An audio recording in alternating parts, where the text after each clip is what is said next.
going to talk a little bit about solder, flux, and then I'm going to demonstrate doing some soldering. This type of solder will give you a very good solder bond. It's quite solid.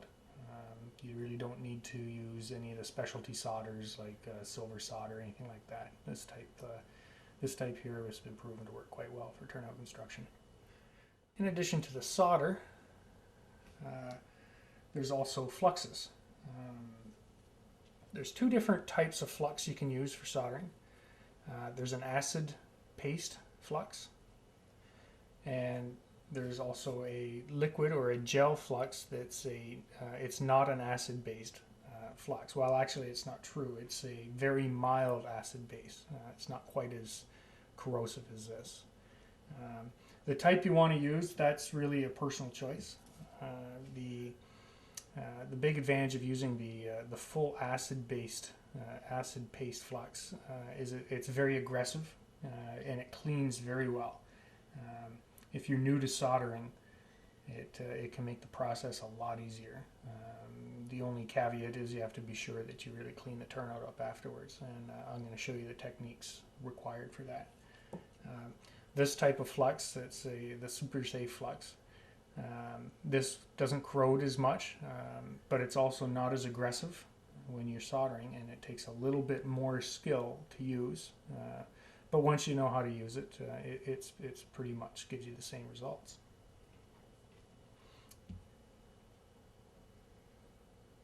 In addition to the soldering, of course, is the soldering iron. This is a 35 watt Weller soldering iron.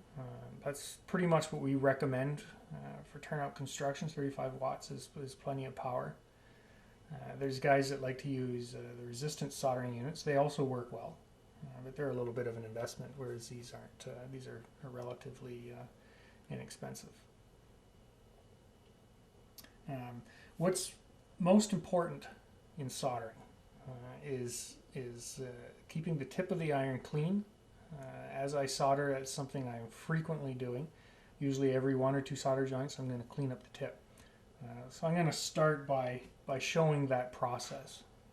This iron's been sitting on for a few minutes, and the tip is gotten a little bit black, a little bit of corrosion on it, and that's very typical as the tip sits.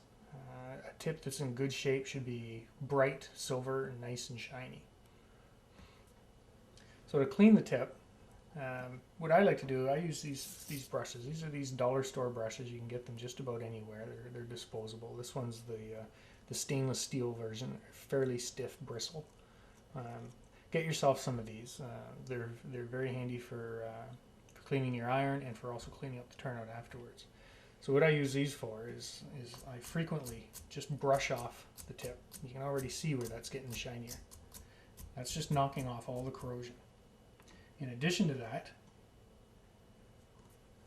I like to put a little bit of solder on the tip, like that, and I dip it in the flux, in this acid-based flux. As that boils, that spreads the solder on the tip nice and evenly, and it also cleans that tip quite aggressively. Get a nice little tight shot of that, and you can see how that tip is now nice and shiny. Let's get this out of the road here. There we go. So now I'm going to do it again.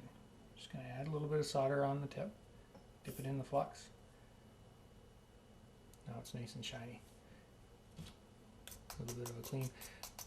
That tip is ready to go. See how nice and clean that is? When the tip gets black, if you try putting solder on it, it's going to give this effect. It's just going to ball up. See what it's doing here? That's definitely not going to work for soldering. You want the tip to be nice and clean, and the solder should stick to the tip like that. That's how you know you got a clean tip that's ready for soldering. Up here I can't get the solder to stick. That's because that end of the tip isn't ready for, prepped for soldering. But down here it is. Works quite nice. So that little routine is something you're going to repeat quite often when you're soldering. Okay, I've covered cleaning the tip. What I want to explain a little bit more detail is what to do when the tip is no longer useful. The tips do wear out. They have a lifespan, and when you can't, when you try as hard as you might, you cannot get that tip to tin. That is, to get the solder to stick to the tip when you're preparing it. It might be time for a new tip. These are available on our website as well. These are the tips that we recommend. This is the ST7 tip. It's a conical shaped tip, and it fits the irons that we sell on our site. The irons, the WP35 iron. So I'm just going to show you how to change the tip, because you can actually ruin your iron if you don't do it right, and I'll show you why. What I've got here is a cold iron. Yep. That I'm going to change the tip on. This tip is no good.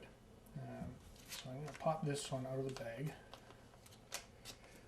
Set that aside. So that's our new tip. I'm going to take this one off. What holds the tip on is this little ring on here. When you remove the tip, make sure you hold it here, not here. Because if you hold it here and twist it off, I'll show you what happened. I know this from experience. This whole end is actually held in place by 3 little pins inside the iron. Like that. If you're holding the iron here and twisting up here, you can actually twist those pins right off and ruin your iron.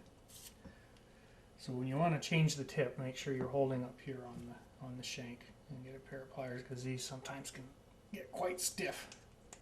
After a while, from all the heating and cooling, they actually tighten themselves up pretty good. You just take this ring off,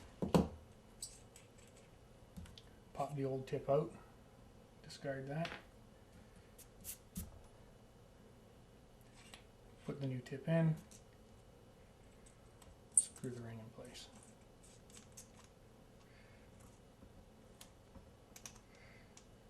Tighten it up nice and snug. What you don't want this tip to move. You see how I can wiggle that? I can wiggle that tip in there. That's not tight enough yet. Get it down in there, so now I can't wiggle that tip. So that tip's been replaced and it's ready to go. When you plug in your iron, get it hot, right away you're going to want to in the acid and make sure you tin that tip.